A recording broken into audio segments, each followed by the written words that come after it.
So I feel perfectly at home in the Middle East, and I feel perfectly at home living with my brother who is now a Muslim.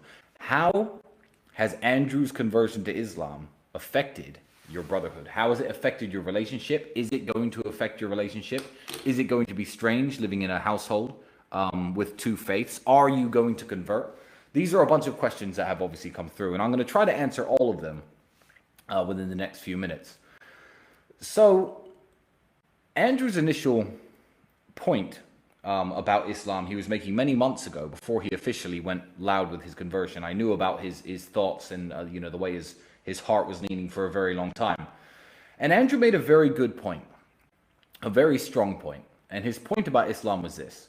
He said, if you walk around a Catholic country, a country like Italy, and you insult Jesus Christ, or if you walk around England and you insult Jesus Christ, you could say offensive things about him. You could tell an English person or an Italian, here you go, say something bad about Jesus Christ or your God. Here's some money. Will you do that? And people would do that largely as a whole. And also saying bad things about, Jesus Christ and their God. Nobody would face any repercussions. You could walk around the street freely saying these slanderous things, which is very rude and very impolite, and nobody would do anything about it. However, in the Muslim world, you see where I'm going here, such example is simply unthinkable. A Muslim would never insult his own prophet. He'd never insult his own God. And that too, if you were in a Muslim country or even in the presence of Muslim people and you were to insult their God or their prophet, they would be absolutely furious. Someone might even punch you in the face. And that's very fair enough. But what Andrew failed to mention, which is the point that I think I'm going to raise right here, is there are people in the world who will punch you in the face if you insult Jesus Christ and if you insult Jesus Christ or the Virgin Mary or anything. And those people are the Muslims. Now, if you don't know religion and you don't know religious history very well, then I guess you don't know that one of the most important prophets in Islam is Jesus, son of Mary, as they refer to him, or Jesus Christ, as us Christians call him. So this, Dubai, the Middle East, the United Arab Emirates, the Muslim world is a part of the world where you could not walk around and freely insult Jesus. So I feel perfectly at home in the Middle East, and I feel perfectly at home living with my brother, who is now a Muslim. He's going to put a Quran up above his title belts in the house.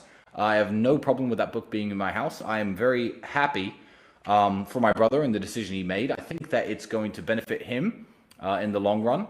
I think that he's a lot happier than I've seen him in a very long time, and good for him. Now, I was asked about my own conversion or potential conversion, and here was my answer. My answer was very simple. Some idiot, actually, here in the Middle East, some British guy, said to me, oh yeah, if you convert to Islam, that'd be really beneficial to you and it would help you out in lots of ways. And I explained to him, I said, that's not how conversion works, my friend. And if I were to live in the Middle East, although living as a Christian, even if it was more difficult, which it's not because it's a very free, open country with freedom of religion, I would not convert for the reason of getting any kind of material or social benefit.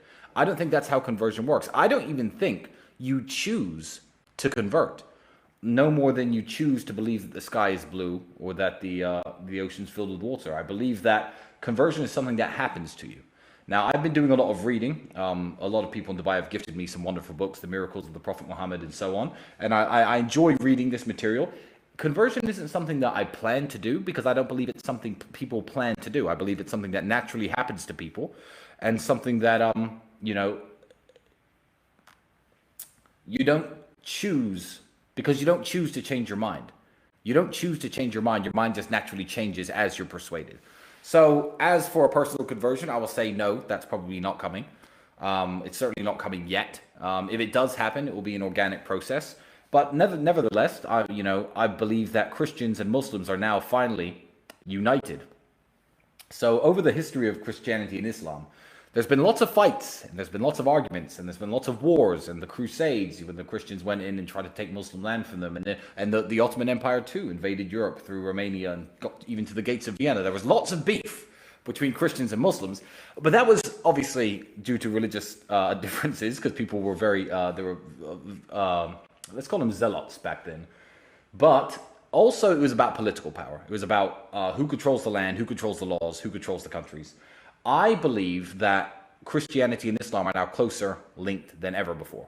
I believe they're closer linked now than they even were in the day of the Prophet Muhammad, peace be upon him, who by the way encouraged religious freedom and lived completely peacefully with Christians. I believe today we are united by a common enemy. I think that the evil actions of what's happening in the world, the degeneracy, the perversions, the horrible things that we see every single day on our TV screens, the atrocities committed in the name of all sorts of nonsense, even reproductive freedom, the millions and millions of babies being aborted every single day.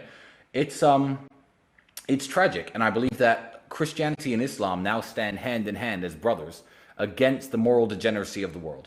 So I don't see a time in the future where there's going to be any kind of beef between Muslims and Christians. And if you think there's going to be any beef in my house between me and my brother, you are wrong.